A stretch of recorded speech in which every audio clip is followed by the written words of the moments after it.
right, welcome everyone. We're Semblance of Sanity. I'm Caleb. I'm Jacob. And we're here for Given, episode 7. All right. Sato is not lonely. Not lonely at all. Okay. No, Awesome. That's not what he's feeling right now. Yep. He's feeling some other things. Right.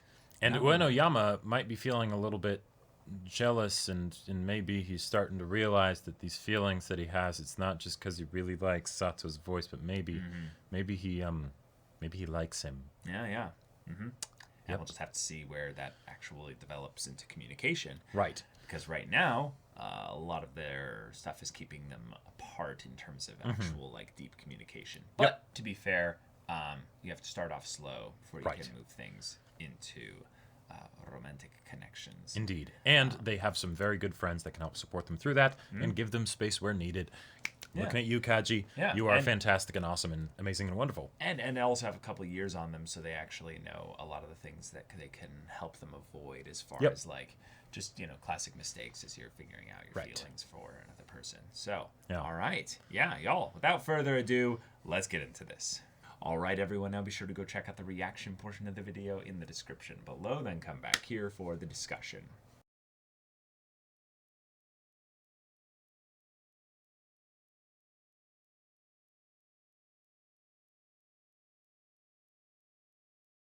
Oh, cool. Okay. So we went into the past. Yep. And we also looked at the problems of the present. All right. We did. Okay, Kaji is living with this guy. We now know his name, Ugetsu Murata. Violin, national level player. Yep. And just won the competition. Just won another competition. Yep. Might also be two-timing things a bit because it looked like the person that brought him home, he leaned in for a kiss or something at the end, and they very much chose to have that bit in there in an omniscient way that's for us, in a way that might be something that Kaji's aware of, but he doesn't necessarily care about because they might be in an open relationship in general. But the fact that Murata called him slave. Not a slave, but just slave. That's okay. Yeah. That's some dirty quid pro quo stuff going on here at the very least. Yeah. And so, okay, we have a second relationship that kind of now demands addressing, right? Like it at the very least demands comparison because it's basically the closest thing to an unhealthy relationship we have in this entire story. Exactly. All the relationships thus far that are even remotely romantic are pretty healthy. Yeah. They're either really small, they haven't been fully formed yet. Right. Or they, And while we can totally, maybe ship Haruki and Kaji and be like, oh, they're so cute and everything, right? Yeah. This is now something where I'm seriously rooting for Kaji to be able to basically kick this dude to the curb, right? Well, here's the thing. He kind of just has to leave because it's not his place. Right. So he can't stay here then. Yep, and that's a whole that's a whole other situation that makes it extra layers of complicated. Yep. But okay, Uenoyama, you said it, right? You said it. And you have feelings for him. Yep. Yeah. And I love that he brought up the idea of is this okay? And Kaji didn't say anything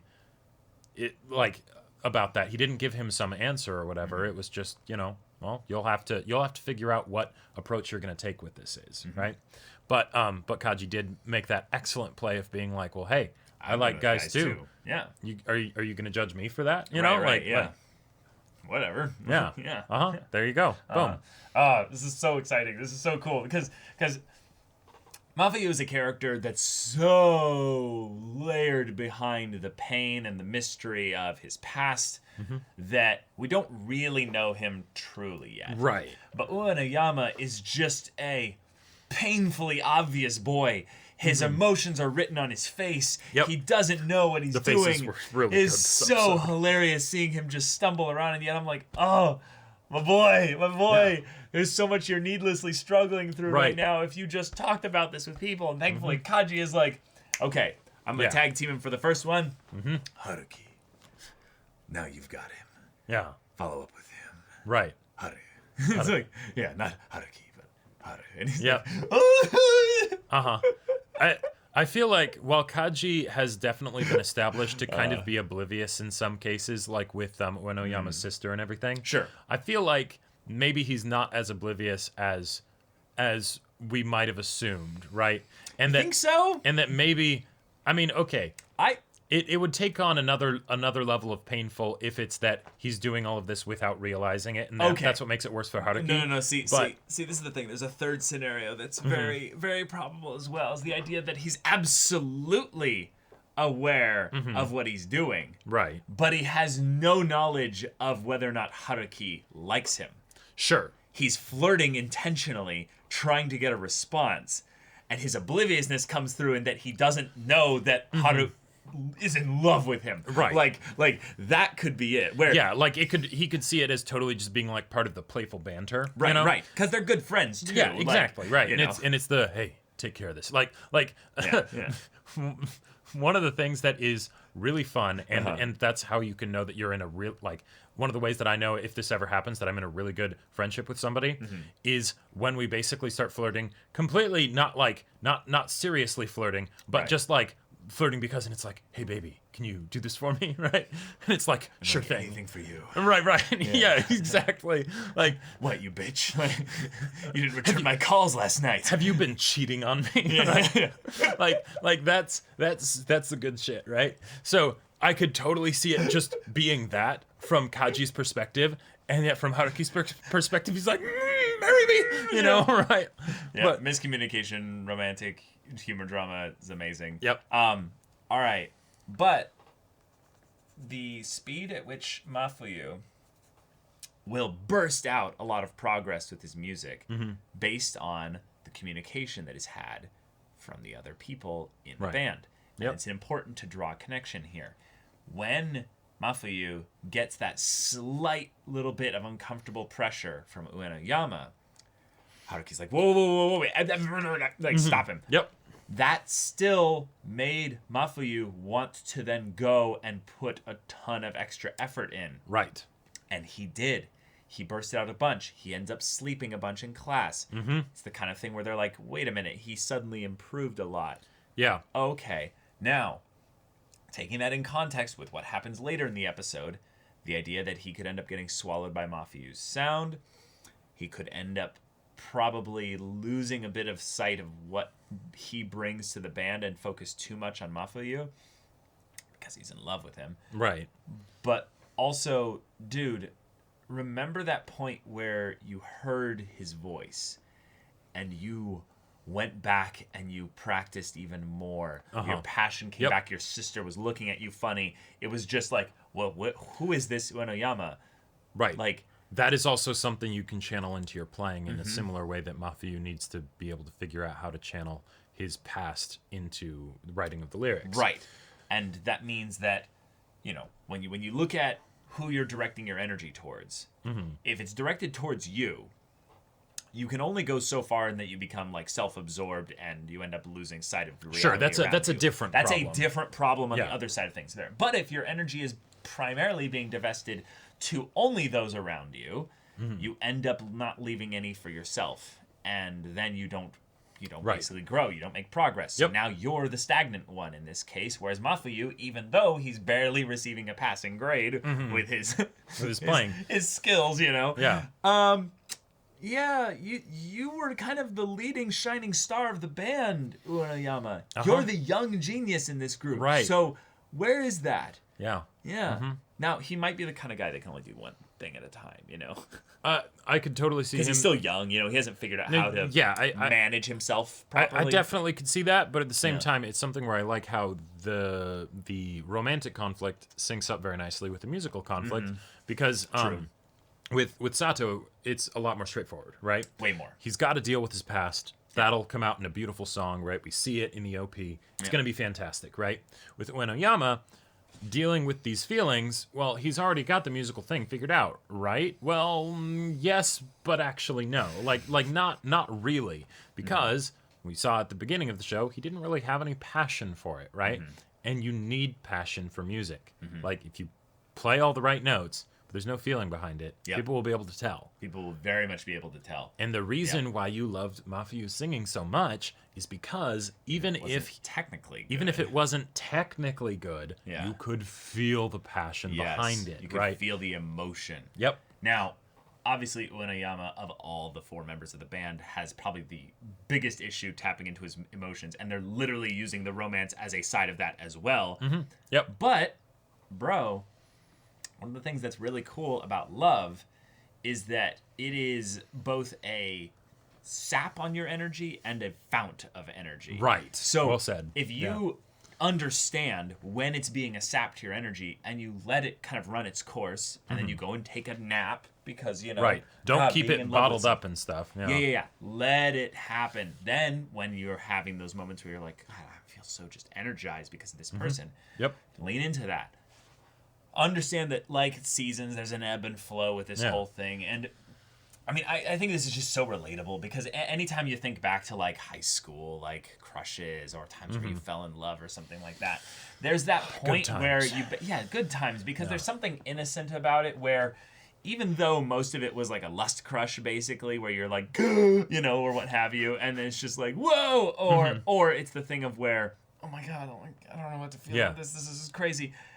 There's times where it's like the worst day ever because of that. Right. Or it's the best day ever because of that. I loved what Kaji said about how if, you know, you have to get at your most vulnerable and expose all of the fragile things about yourself.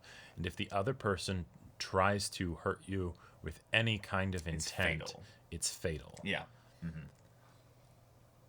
That's because it's true, right? Like the slightest offhand comment can you know, send you down into a spiral, and at the same time it can also send you soaring over the clouds where you're 10 feet tall and bulletproof. You know, like it's a crazy thing. Yep. And we kind of saw a form of that with the girl that went to go take out the trash with Uenoyama. Is that the fact that he was being nice to her sent her into a tizzy. Basic kind of decency, you know? Because she loves him so much or crushes on him so much that the fact that she did something that she perceived as bad to him, which, you know, under a context there, it was petty, but it wasn't evil or awful or what have you. It was something that she blew up to a larger proportion because to her it was like, oh, I fatally messed up. He will never speak to me again. And he's like, no, I mean, it was petty, but like, like, no, you're still a person, and I'm going to treat you with respect. I'm not going to hate you. No, like, let's be real. She did something that maybe her intent behind it, which we can see with our omniscient perspective kind of things here, shows that it was a little bit more malicious than what Uenoyama picked up on. But still, even then, it doesn't matter. It wasn't like evil or anything like that. It's nothing that would make you hate him forever. So that idea of the love that you have for someone warping reality to the point where you see these kinds of interactions as like do or die, like big, like life-changing things. Well, imagine what it'd be like if you were creatively expressing a passion of sorts through an art form while going through that journey. Yeah. So much could come from that. It's almost a big enough deal that you could like make an anime about it. I mean, sure, yeah. But that art form being something that is, you know, song and music in this case, I mean, okay. And we're going to get the boys coming to watch the live performance too, that's going to be great. And I liked the suggestion of, hey, let's not practice anymore. Because there's a level of practice that can be a bad thing, especially when you're dealing with something artistic. If you're dealing with something technical, okay, yeah, practice the hell out of it, you know, and get to that point where you can do it backwards and forwards in your sleep, you know, 6 ways from Sunday or whatever. But this isn't a test. This isn't a test. Yeah, it's not about being able to fill in the right circles and, you know, and things like that, right? It's about being able to have the heart behind it. And that is something that you absolutely can kill from over practice. You can also have it be a thing where your heart is just in another place. Yep. And so it's the, hey, focus on that, right? Work on you, right? Because that is, while maybe the practice could be helpful, it is not going to do as much as working on that will do. Right, and weirdly enough, the big brain side of this with these two characters is that if they tell Uenoyama this to focus on the matters of the heart while telling Mafuyu to focus on the lyrics with regards to his past and stuff, this can be the thing where Uenoyama ends up inspiring Mafuyu if there's actual feelings communicated on some level. Because then you have the thing where either Mafuyu has the, oh God, and then he runs away from Onoyama and ends up potentially hurting Onoyama, which would suck. Or it's the thing of where it's like, oh, thank you. Like, right. I could absolutely see this being the kind of thing now that we have a concrete deadline for the gig of a week out. Yeah. I could absolutely see this being something where the lyrics end up being written in like the night before. Sure. Like in just a bout of passion because he's the only one that really needs the lyrics. The others don't need it. They just play the music, right? Yep. You know? So theoretically Sato could just be like, okay, all right, Dark Night of the Soul, let's dredge it all up, puts it onto the paper, and fixes it up and stuff. Maybe he shows it to them as like a, hey, anything that you would like clean up, Oh yeah, he'd need an editor to kind of help him go through and make sure that it flows well, so that he doesn't divert the whole direction of the song. You know? But I could totally see that being something that is done like worryingly close to the deadline, and yet they totally end up like knocking it still out of the park. Works. Yeah. Oh, yeah. Writing lyrics is not easy. No. Like I feel like the part that kills me every time I try and write something that's lyric based, for instance, like stand-up poetry of sorts, where you basically are going to like read something where there's got to be some kind of a flow to it, where you're not really dropping like punchlines, but it is a form of emotional punchlines rather than like comedy punchlines. And whenever you start reading it out loud and you start going into the flow, you realize that every once in a while you're either accelerating or you're like getting into like things where you're like putting the emphasis in the wrong place and stuff. So I can't imagine what it'd be like where the music is already made and you're like da da da da da da da. Right. Da, da. Yeah. In some ways, I feel like that is something that will help Mafiu a lot, because then he won't have to worry about trying to, like, he won't have to worry about, like, the cadence is there, so it'll be very clear of whether the words will fit to it or not. Right. But then there's the idea of the heart wanting to say what it wants to say, and then how do you change it? How do you give to fit the music? Right. The form is there, but how do you take the raw feeling? Yes. Right. Express it in a way that fits the already set form. Right, and that's the part that's rough, is that if it's something that's raw, then you won't necessarily be able to craft it around a specific form. Right. So I'm interested to see how he does that. I almost wouldn't be surprised if it was something where Mafiu had to also be very open with the other band members about what happened. Oh, of course, eventually. No, but like in his creating of the lyrics, because since he's like expressing all of this raw stuff, and they'll probably know a bit better about how to tailor things into the structure of it, I feel like that's not something for them. I feel like that's something for Onoyama, or really not for either of them. And I feel like that's something where we kind of need another half solo Mafiu episode. Like the next episode should have like a good portion of it's just Mafiu. Right, something like what he did of the walk that, resulted in the I'm Not Lonely. Right, but something where he's thinking, we show a bit of like a flashback or something, and we get him like kind of unearthing the feelings again that he like shallowly buried, like 2 feet under the ground or what have you. Yeah. All right. Yeah. Really, really cool setup, and we've got the stakes all established, and we have potential antagonist of sorts for Kaji, and then also we've got the matters of the heart potentially going to detonate and destroy the band. Yeah. So, that's life, though, baby. It is. But y'all, thank you so much for watching this episode's reaction and discussion. If you want to see the next episode's reaction and discussion right now, though, go check out the link in the description below for our Patreon. You can get an early access there. You can watch full-length timer reactions there, and all this comes with Discord access. You can chat with us in the community there about this show, about anime in general, and also be sure to check out our Twitch channel. We stream every weekday. The info's in the description. Yeah, so if any of that interests you, we'll see you there. But until then, we're Semblance of Sanity. I'm Caleb. I'm Jacob. And we'll see you all next time.